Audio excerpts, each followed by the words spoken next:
सर्वस्व प्रभो मत्ता सर्वं प्रवर्तते इति मत्वा भजन्ते मां बुद्ध भाव समन्विता।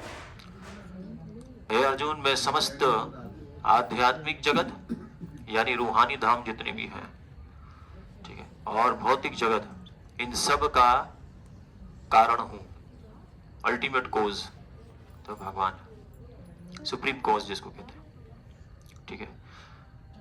तो इसलिए भगवान यहाँ पर ये इसलिए वर्णन करते हैं ताकि हम ये जान सकें कि वास्तव में सोर्स कौन है और किन से संबंध जोड़ना चाहिए, है या नहीं।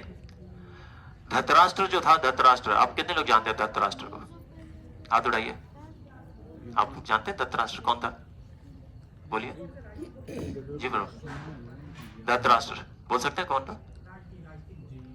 बोलिए, जोर से बोलिए, शर्माइए मत। गीता में सुना है रस्ट, ठीक है। माता जी आप बता सकती हैं? धृतराष्ट्र जो था, यस, गीता का जो पहला श्लोक है वो धृतराष्ट्र बोलता है। धृतराष्ट्र उवाचा धर्म क्षेत्र कुरुक्षेत्र समवेता युयुत्सव, है ना। तो धृतराष्ट्र जो था, उनके 100 पुत्र थे, जिसमें से एक विशेष था बड़ा पुत्र जिनका नाम था दुर्योधन। समझ में आ गया?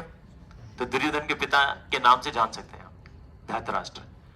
और इनका नाम भी इसलिए उनको ये मिला था कि वो अंधा है ना, दिखाई नहीं देता था, लेकिन फिर भी राज्य पाट को हड़पने में लगा था, जो राष्ट्र को हड़प कर, इसलिए नाम पड़ा धृतराष्ट्र, है ना।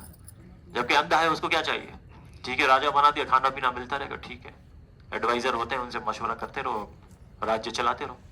लेकिन आप सोचिए कि वो अपने पुत्र, अपने परिवार, उन सबके लिए सोच रहा था कि राज्य इनको मिलना चाहिए, हमारा राज्य है, पांडवों को नहीं दे रहा, जबकि उनके चाचाजाद भाई थे, है या नहीं। तो आप देखिए कि वहां पे संबंध कहाँ है, रिलेशन नहीं है उधर वास्तव में, है कि नहीं। क्योंकि वहां पर भगवान का एग्जिस्टेंट नहीं है, संसारिक संबंध हम जोड़ रहे हैं, तो उसका कोई मायने नहीं है। तो भगवद गीता सबसे बड़ा इसका प्रमाण है। तो वास्तव में किन के साथ संबंध जोड़ना चाहिए, उन संबंध को आगे बढ़ाना चाहिए, है ना। भक्ति की बिल्डिंग को बढ़ाना, है ना, भक्ति का संबंध आगे बढ़ाना, ये वास्तव में शिक्षा है। तो ये भगवद गीता के पहले अध्याय से ही हमें पता चलती है। तो धृतराष्ट्र जो था, वो पूरा जीवन अपने परिवार से, राज संपत्ति से आसक्त था। तो लास्ट समय में, आखिरी समय में, उन्होंने एक महाभागवत का संग किया। वो कौन था? विदुर, महात्मा विदुर, ठीक है।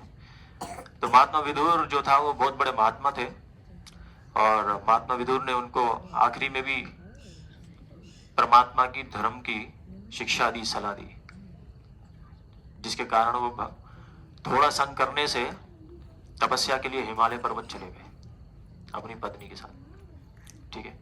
तो यहाँ पर एक शिक्षा आती है जिसमें 3 प्रकार की घास बताई गई है, आप समझ रहे? तो यहाँ पे इसका वैल्यू हम समझेंगे कि एक जो भगवान का जो भक्त होता है, संबंध जोड़ने का मतलब है कि भगवान तो सर्वशक्तिमान है, इतनी बड़ी पर्सनैलिटी है, उनका डायरेक्शन करना मुश्किल है कि नहीं। तो भगवान क्या करते हैं, अपने रिप्रेजेंटेटिव या प्रतिनिधि को भेजते हैं, उनके माध्यम से हम भगवान तक कैसे जाना है, संबंध कैसे जोड़ना है, वो सीखें, ठीक है ना। तो फिर वास्तव में हमको सही रूप में, सही डायरेक्शन पता चलेगी।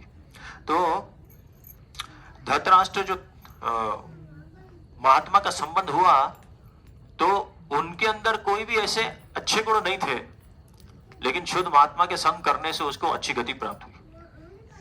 तो 3 प्रकार के घास का एग्जाम्पल